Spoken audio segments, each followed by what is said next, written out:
Hello my dear student, my name is Musib Ali. I am chemistry faculty of AR Memorial Senior Secondary School. Student, हमने last lecture के अंदर close packing के बारे में discussion किया था। हमने कहा था किसी भी सब्सटेंस के अंदर पार्टिकल्स को पास में अरेंजमेंट करने की जो प्रोसेस हो, जो अरेंजमेंट है, उनको जो है क्लोज पैकिंग कहते हैं। उसके अंदर हमने एक वर्ड यूज़ में लिया था वॉइड्स। जैसे ये एक क्रिस्टल है, इस क्रिस्टल के अंदर पार्टिकल्स को एकदम पास में रखेंगे तो यहाँ पर बीच में कुछ स्थान, कुछ स्पेस बाकी रह जाता है, जिसको हमने वॉइड्स कहा था। आज हम उसके बारे में थोड़ा डिटेल से पढ़ेंगे। तो आज का हमारा टॉपिक है इंटरस्टिशियल वॉइड्स और साइट, यानी जो स्पेस बचता है, जो पार्टिकल्स के बीच में जो स्पेस बच रहा था, ये जो आपको नज़र आ रहा है स्पेस, इन स्पेस को बोलते हैं वॉइड्स या साइट्स। तो अच्छे वर्ड के अंदर क्या बोलेंगे? Interstitial voids. क्लियर है हमारी बात? तो इंटरस्टिशियल वॉइड किसको बोलते हैं कि क्लोज पैकिंग। देखो, certain holes are present in close packing. This close packing के अंदर ना कुछ होल्स प्रेजेंट होते हैं।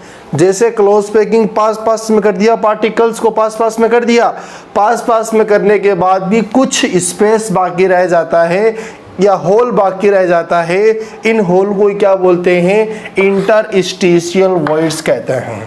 जैसे हमने पिछली लेक्चर के अंदर दो चीज़ के बारे में, दो जो टॉपिक था, एक तो था SCP और एक था CCP। इन दोनों के बारे में हमने डिस्कशन किया था।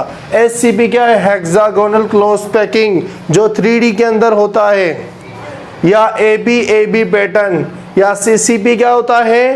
क्यूबिक क्लोज पैकिंग या ABC पैटर्न, उसकी बात है ये।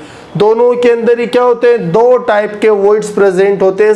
SCP और CCP के अंदर दो टाइप के वॉइड्स प्रेजेंट होते हैं, जिनमें सबसे पहले होता है टेट्राहाइड्रल, दूसरा होता है ऑक्टाहाइड्रल।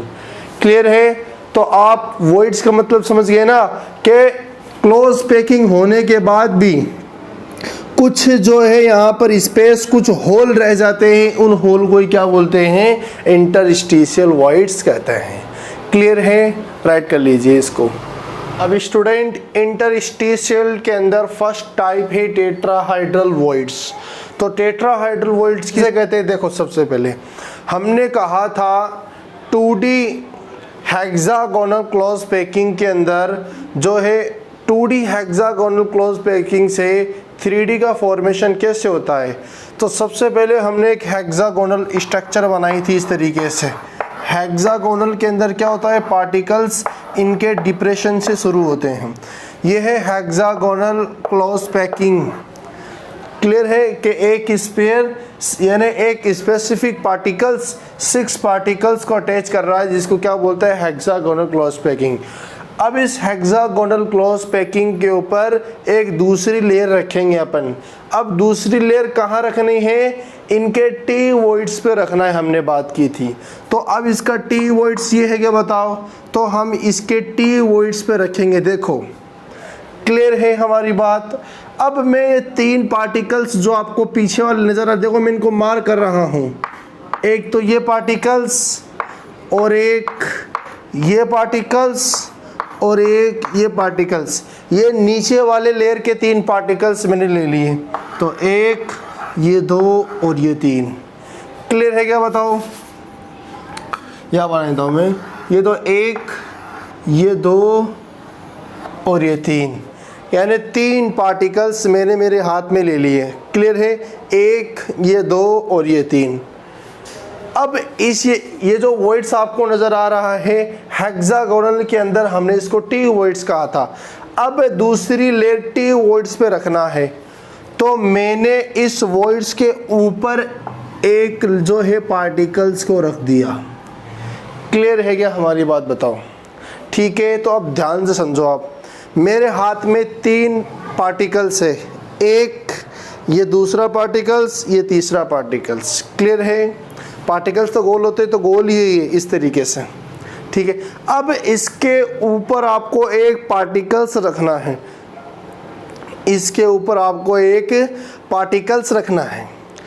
तो जब पार्टिकल्स रखेंगे तो इसको अंदर की तरफ कुछ स्पेस बाकी रह जाएगा, उसी स्पेस को, उसी वॉइड्स को क्या कहते हैं, टेट्राहाइड्रल वॉइड्स कहते हैं। यानी जब चार पार्टिकल्स जब आपस में मिलते हैं तो उसके बीच के, उसके अंदर एक वॉइड्स प्रेजेंट होता है, उस वॉइड्स को क्या कहते हैं, टेट्राहाइड्रल वॉइड्स कहते हैं। जैसे डायग्राम के अंदर समझो आप, जिसके अंदर आपको एक स्पेस नजर आ रहा है, इस स्पेस को कहते हैं वॉइड्स। क्लियर है क्या, बताओ। तो अब देखो आप, टेट्राहाइड्रल वॉइड्स किसे कहते हैं, tetrahedral voids is formed by 4 sphere, यानी 4 स्फीयर के थ्रू टेट्राहाइड्रल वॉइड्स का फॉर्मेशन होता है, और इस वॉइड्स को कहते हैं, this void is called tetrahedral voids. Clear है क्या, बताओ। अब देखो यहाँ पर 1 2 3 3 पार्टिकल्स नीचे वाले और एक पार्टिकल्स इसके ऊपर वाला। तो यहाँ पर 3 पार्टिकल्स तो नीचे वाला और एक पार्टिकल्स जब उसके ऊपर रखेंगे, उसके वॉइड्स पे रखेंगे, तो कुछ उसके अंदर की तरफ कुछ स्पेस रहेगा, उसी स्पेस को क्या कहते हैं, टेट्राहाइड्रल वॉइड्स कहते हैं। क्लियर है। अब ये टेट्राहाइड्रल वॉइड्स क्यों कहते हैं, इसका भी रीजन है। इसलिए है इसका reason, on joining the centre of 4 sphere a tetrahedral is form. अब आप इन जो चारों के चारों पार्टिकल्स है ना, इनको आप जब मिलाएंगे तो एक टेट्राहाइड्रल बनेगा। वो कैसे बनेगा, देखो आप टेट्राहाइड्रल कैसे बनेगा। जैसे एक पार्टिकल्स मैंने यहाँ बना दिया, क्लियर है, और एक पार्टिकल्स यहाँ बना दिया, एक पार्टिकल्स यहाँ और एक पार्टिकल्स यहाँ। आप इनको जब मिलाएंगे ना तो एक क्या बनेगा, टेट्राहाइड्रल बनेगा। क्लियर है क्या, बताओ। तो इस तरीके से अब ये आपस में अरेंजमेंट है, पास पास में अटैच है, ये इसके अंदर दूर दूर इसलिए दिखाए ताकि आपको समझ में आ जाए। हालांकि सारे एकदम एक दूसरे के अटैचमेंट रहते हैं, जुड़े हुए रहते हैं। क्लियर है क्या, बताओ। टेट्राहाइड्रल वॉइड्स, चलो आप इसको राइट कर लीजिए। इसको राइट नहीं करना भाई, इसको राइट नहीं करना है आपको। अब स्टूडेंट, इसका सेकंड टाइप है ऑक्टाहाइड्रल वॉइड्स। जिस तरह टेट्राहाइड्रल 4 स्फीयर से 4 पार्टिकल्स के थ्रू बनते हैं, ठीक उसी तरह ऑक्टाहाइड्रल वॉइड्स। देखो टेट्राहाइड्रल हमने पढ़ते भी हैं, जैसे CCl4 के अंदर प्रेजेंट होता है, CH4 में टेट्राहाइड्रल हाइब्रिडेशन होता है। ठीक उसी तरह ऑक्टाहाइड्रल जैसे CCl6, CF6, उनके अंदर मोस्टली ऑक्टाहाइड्रल होता है। तो यानी जब 6 सराउंडिंग एटम के अंदर कोई मोनोवेलेंट स्पीसीज होती है तभी ऑक्टाहाइड्रल होते हैं। ये तो हाइब्रिडाइजेशन की बात है। यहाँ पर ऑक्टाहाइड्रल वॉइड्स 6 पार्टिकल्स के बीच में प्रेजेंट होंगे। क्लियर है। 6 पार्टिकल्स नीचे वाले, 3 पार्टिकल्स नीचे वाली लेयर के और 3 पार्टिकल्स ऊपर वाली लेयर के।